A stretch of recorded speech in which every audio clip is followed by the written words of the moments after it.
when the moon screamed. No one on Earth heard the first shot. It passed through the solar system like a whisper through a cathedral, too fast, too silent, too perfect. Only the deep space observatories caught it, a streak so thin it barely registered on the sensors. For a moment, the technicians believed it was an error, a cosmic glitch caused by solar interference, but every station reported the same thing, a straight, impossible trace moving faster than any known projectile. I was on the night shift at the Pacific orbital. Watched the sky was clear, every star sharp as carved glass. My screen showed nothing unusual until a single notification blinked above the data feed. One unidentified object detected. I opened the spectral analysis, expecting space debris or a stray asteroid. Instead, I saw a line of pure white heat slicing across the blackness. It missed Earth by a margin so small that the system could barely calculate it. Then it was gone. No sound, no impact, no explanation. While I stood frozen, the ground stations began calling one another.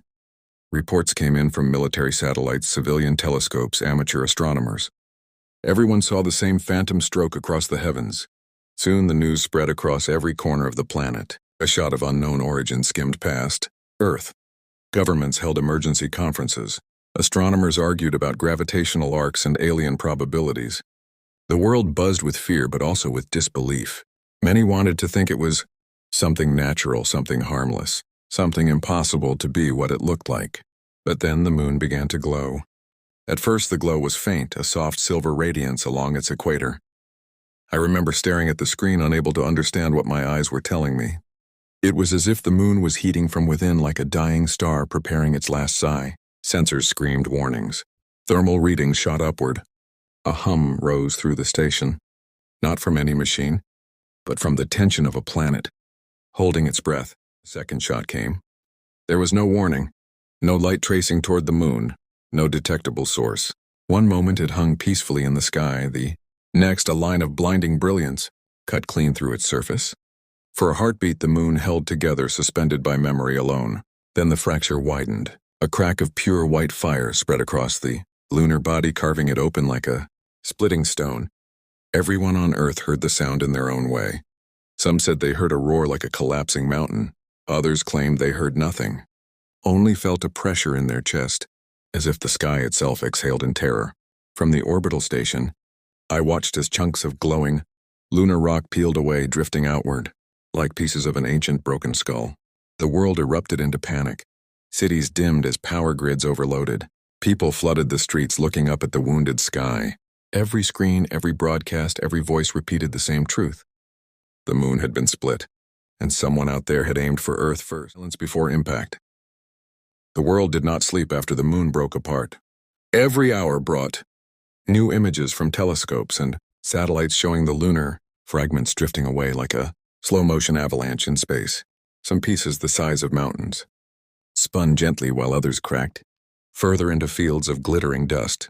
The once smooth gray crescent that humanity had known for thousands of years was now a shattered relic, a celestial wound hanging above us. But there was something worse than the destruction. There was silence. No follow-up signals. No transmissions. No ships appearing in the sky. Whatever had fired the shot had vanished into the void, leaving Earth suspended in dread. Armies were mobilized. Underground shelters were activated. Space agencies and militaries around the world linked into one global network, but even in that unity, everyone felt helpless. How could we defend ourselves from a weapon that struck faster than detection, faster than sound, faster than thought? I monitored the orbital debris patterns from the Pacific station, trying to calculate potential impact zones for the falling fragments. At first, the models predicted global devastation, thousands of meteorites hitting with enough force to turn continents into dust. But strangely, the fragments began drifting in an organized pattern. They spread away from Earth, not toward it, as if some invisible hand guided them. That was the moment I began to understand that the second shot had not been aimed at us at all. It had been a demonstration, filled with theories. Some believed the attackers wanted to scare us into surrender. Some believed they spared Earth for a later annihilation. Others said the moon was simply in their way. But every theory felt like a desperate attempt to explain something no human mind was prepared to face. 2 days after the moon split, we detected movement at the edge of the system. It was faint at first, only a distortion in the background radiation, a slight bend in starlight. Then the distortion grew into a ripple spreading like a wave through space. The sensors struggled to interpret it until one reading finally became clear. Objects entering the solar system. Thousands of them. Traveling at sublight speeds but with precision no fleet should possess. I immediately sent the alert to command. Sirens wailed across every major city. People huddled in basements or stared at the flickering sky. Some prayed.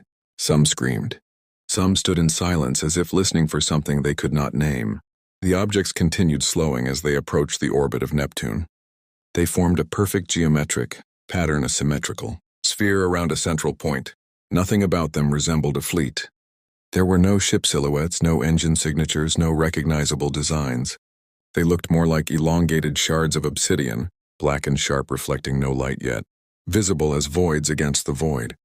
We watched breathless as they began rotating. A hum traveled through every sensor on the station. It was not sound, it was pressure, as if space itself was being tuned. And then for the first time since the moon shattered, we heard a signal. It was a single word, not spoken in any human language but translated automatically by the station systems into something simple and terrifying. Prepare, I answered. The message prepare echoed through every communications channel in every language on every device. It did not repeat, but it did not fade either. It lingered inside the mind like a sound remembered from a dream. People across the world felt it, even those without screens or radios. The word sat in the air like a judgment waiting to be carried out. In the orbital station, the pressure around us grew heavier.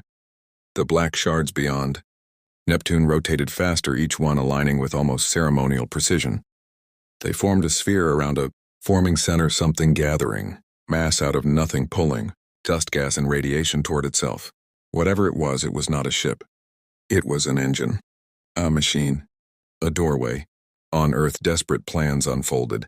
Nations activated ancient protocols, made for threats no one believed would ever be real. Launch silos opened. Orbital defenses powered up. The sky shimmered with the glow of energy shields never tested in real war. Even so, every scientist and every general knew the truth. We were preparing to throw stones at a god. As the formation grew brighter, the moon, fragments drifting through space, began to react. Sensors captured faint pulses from the remaining pieces, like echoes bouncing from deep wells. Then we saw it. The largest lunar fragment turned slowly, revealing a smooth surface that could not have existed naturally. There was a shape there, a circle etched into the rock, a perfect imprint that glowed faintly. It was not a wound of war. It was a mark, a target. The first shot had missed Earth because it was never meant to hit it.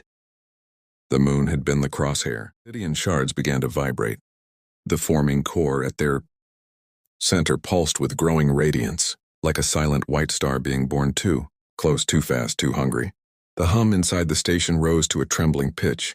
We all clutched the rails or held our breath, knowing something irreversible was about to begin. And then it happened. Not an attack, not a strike, something else entirely. The forming star imploded. Its light collapsed into a single point, as if the universe had inhaled. The shards folded inward, rotating faster than anything solid should survive. Space twisted, time bent. The stars around the formation smeared like wet paint dragged by invisible hands. A doorway opened.